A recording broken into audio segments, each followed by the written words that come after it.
Right now, DJ Wonder.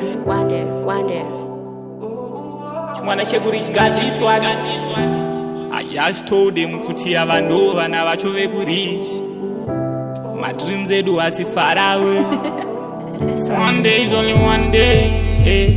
Pandichavatsaurira angove my memories da.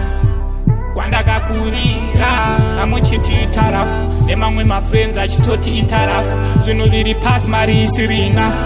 Lot of people chindionera muglass night blast.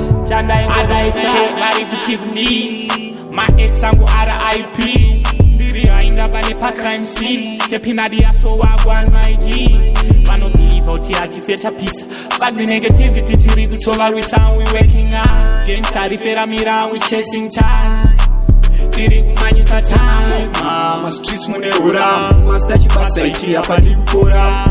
Golan mafia rakudikira kenai. Vakashanda vachibudirira vangani. Vakasara vachimakisira kambani. Vakatiza zvakadzakwa vakadzoka zvakufaya ana satani. Mwana chekuri a lot of blessings and flowing away.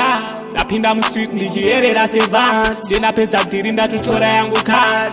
One day zvichaitika. One day is only one day. Patichavatsaurira angove my memories dark. Kwandakakurira namuchiti itarafu nemamwe my friends achitoti itarafu. Zvinhu zviri pasi mari isiri enough. Lot of people chindionera muglass night blast. Chandaingodai chance one chance. Pandichavatsaurira chimwana chekurichi. Kwandakakurira starting from the bottom now ndakup. Vada kundijoinisa satu. Aindakabuka ndakapepuka. all of my niggas they be proud of me. Aindavadadisa chimwana chekurichi. Ichi chinovadadisa.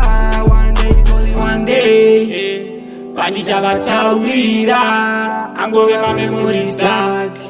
Kwatakakurira namuchiti itarafu. Nemamwe my friends achitoti itarafu.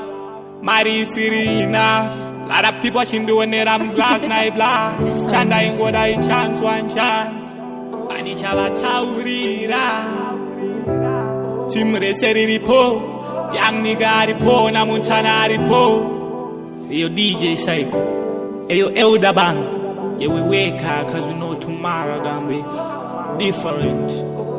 Mwana chekurichi.